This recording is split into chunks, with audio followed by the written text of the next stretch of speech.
What is up, Dream Team? Another day of 100 push-ups. Let's get Two it. different businesses that approached me, both had franchises open. I had almost an identical conversation with both, and I'll tell you one of them, which is a teeth whitening business. But a breakdown is how I help them walk through this decision of should we go more franchises or should we go more privately owned? And it really comes down to four main variables. Number one is the cost versus the return of every dollar you invest in opening more locations. The second is the actual effort that it takes to open a location, which comes down to is it centralized or decentralized in terms of where the work is being done. Centralized, and it means that there's more operational drag at the franchisor level. If it's decentralized, there's more work for the franchisee. The third thing was actually looking at this at scale. If you have a number you solve for, which almost every entrepreneur that I know who is in a local chain wants to solve for some big exit. Usually it's 50 or 100 million. And if you want to own it forever, totally fine. You still think about building it as an asset, even if you're never going to sell it. But just transparently, like, we don't want to sell anything anymore. We want to hold and grow, buy and build, baby. That's what we do. But we also understand that some entrepreneurs do want to sell, and reversing your net worth goal into what you actually have to open at a location level between franchise and local privately owned ones that you own all of them is a good math number to know because it makes the decision much, much easier. And then finally is a little bit of a personal thing, which is which type of entrepreneur are you? Are you more of a promotional entrepreneur, so you love the sales, the marketing, and selling the franchises, or are you more of a product-driven, operational, leadership-driven entrepreneur who's like cool with a longer time horizon, just loves investing in people and building kind of a big thing? So we'll break down all four of these. Here are the business metrics that are important. Top line per location is about 500,000 a year. Bottom line per location is 250,000 a year. The cost to open was 50. So I spend 50, I make 500 top line, I keep 250 a year later. Really good numbers. If you have a business that gets like less than 100% return on capital, meaning it usually makes more sense to franchise right off the bat because the return on capital is too slow and not big enough. If you look at a McDonald's, for example, it costs $1.2 million to open McDonald's. They make 150,000 a year on average afterwards. So you're looking at like a 15% rate of return, right? Versus spend 50, make 250, you're talking 5x, right? Very different. And this happens all the time. I've seen this with moving businesses that have crazy returns on capital. I've seen it with the gym business. It doesn't really matter what the business is, but you have to switch from your business hat to your investor hat and start looking at your business investment, because once you start generating real money, you have to think, where is the best place I can put my money?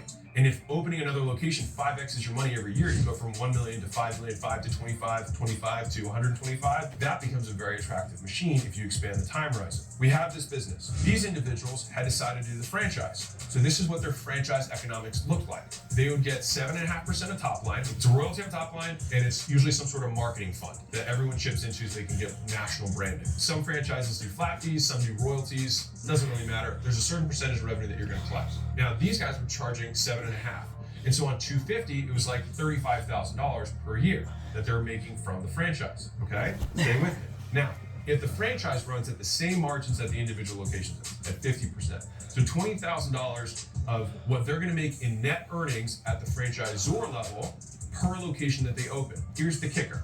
And this moves us on to our second kind of variable here. You've moved past the first checkpoint and you're like, okay, our economics are pretty good. Like we're over 100%, we're in that line. But now it's like, well, how hard is it? If you have $20,000 in net earnings per franchise you open, and you've got $250,000 per location that you open on your own, the franchises get usually 2 times the multiple that a brick and mortar local chain will get. So they might get like 15 times earnings in terms of the enterprise value, what an investor might buy for it, because franchises usually have a certain amount of open and usually more have yet to be open. And so an investor is willing to pay 15 times today because they already really know they're paying, if nothing else changes, a 5x multiple because they know the other 200 are going to open. It's guaranteed, it's legal, it has to happen. Versus getting 8x on the individual location. So 8x on 250 would be $2 million versus 15x on 20, which would be 300,000. Which means that for every location you open at the franchise level, you add $300,000 to the franchise valuation.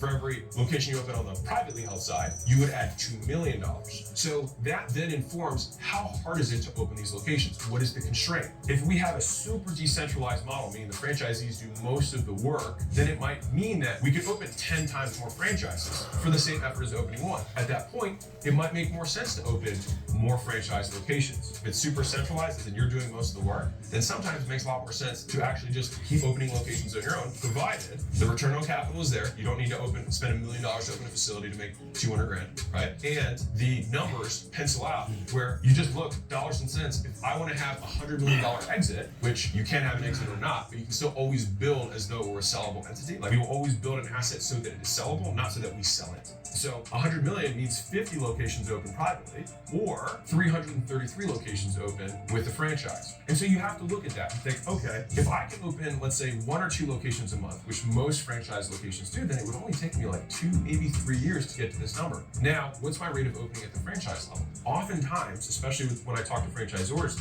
they're usually limiting factors internal, not external. If the problem is internal, then it means maybe they can open like 3 or 4 locations for the franchise, which means it would actually take them longer to get their ultimate outcome. And that's assuming they can sell franchises like hotcakes, which is not always that easy. That leads me to the 4th point on this checklist that I walk through mentally. The final thing is just personality-wise. So if I look at an entrepreneur, they're super promotion-driven, they love selling, they love the sizzle, they love the hunt, right, of selling franchises, then franchising, when I'm at 50-50, might still be the right play.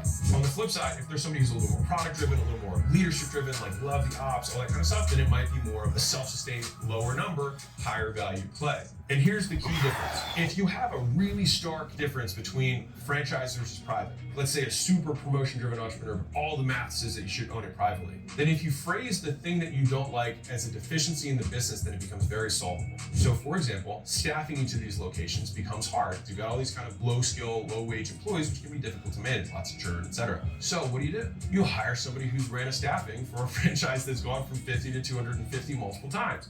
That's what I would do. When we invest, it's exactly what the move would be. We can take somebody who's super promotion driven and then bring in 1 or 2 people to support them in the things that they don't like that are way better than them at it. And then you get the outcome where the math and the personalities work together to build the ultimate enterprise value. And on the flip side, if you're super like ops, product, etc. type entrepreneur, but all the metrics say that you should franchise this thing, then we bring a really hypey, sales-driven person into the business to go hunt for you to bring more franchises in so that you can scale faster, because that's the way that your model is set up. Either way, these are variables that you can play with, and those are the 4 points that I look at as checklist of how I'm going to scale a local business that comes to us. We made a checklist so that you can actually look through these 4 things for yourself, actually go through it and fill it out and look at both those things, because you'll actually look at it as an investor and it'll make you a better business. Before watching this. Stay on. All right, we're at 80 push-ups.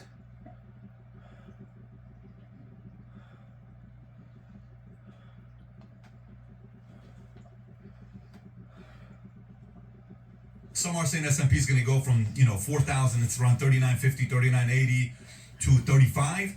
There's a small community that says it could go as little as low as 32, which would be a 20% drop off. But for the most part, a lot of people are saying there's going to be a 10% decline over the next 3 to 9 months. And it's important to know what to do in a situation like this and how it affects you. So in this webinar, I'll be sharing with you the mindset and the attitude needed in order to capitalize on the wealth transfer that will be taking place. It's not the kind of wealth transfer that you and I think about, that boomers are getting rich, they're transferring their money over to the next generation, and that's a wealth transfer.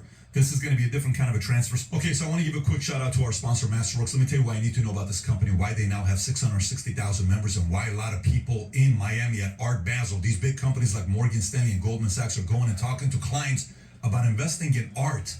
What do you mean art? Well, because last year, the top auction houses in America did $18 billion, record breaking. Last year, art rate of return was 26%. So billionaires and millionaires are saying, maybe I need to think about art as an alternative asset to challenges for many years. Low, guys that are making 100 grand a year, 200 grand a year, 300 grand a year, so I can't buy $1 million painting. I can't buy $10 million painting, but you can buy shares of it now in a Picasso, in a Banksy, through Masterworks. And they do all the research. They vet out to see if the painting is this, if all the liabilities on them, they go through SEC. Everything they need to do to be structured through the SEC, they do it. You simply are able to go and buy a share with these guys. So there's a waiting list to be a member at Masterworks, but you can skip that by going to masterworks.art/valuetainment. Once again, masterworks.art/valuetainment, or click on the link. That's 100. That's 100. Things here. Silicon Valley Bank. What really happened there? If you look at this chart, you'll see the blue, the light blue, not the dark blue on the bottom. The blue, light blue is showing assets. And just 5 years ago, Silicon Valley Bank was a $50 billion company in assets. And it was $50 billion in 17, in 18, in 19, in 20 it went up, and then all of a sudden it went from being a $50 billion bank to 2022 being a $200 billion bank, and the deposits followed as well. But the number you want to look at there is that orange color that all of a sudden goes up. What is the orange, graph that we're looking at? What is the orange color that we're looking at?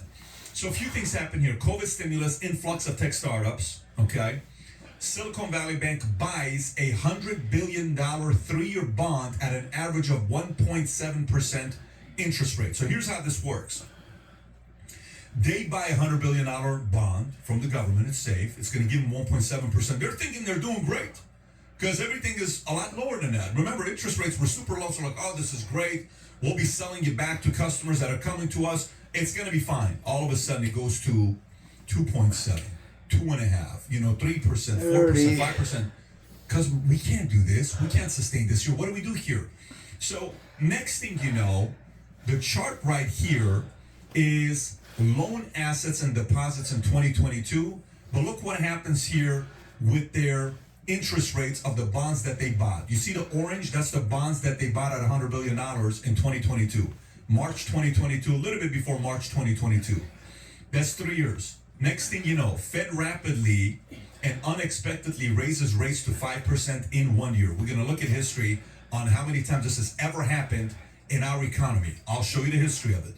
2, cash inflows slow down and withdrawals increase as tech startups are crushed by higher rates. Suddenly, people are running to Silicon Valley Bank. Word spreads about Silicon Valley Bank vulnerable position. Deposits. That's 50, baby. Escalate.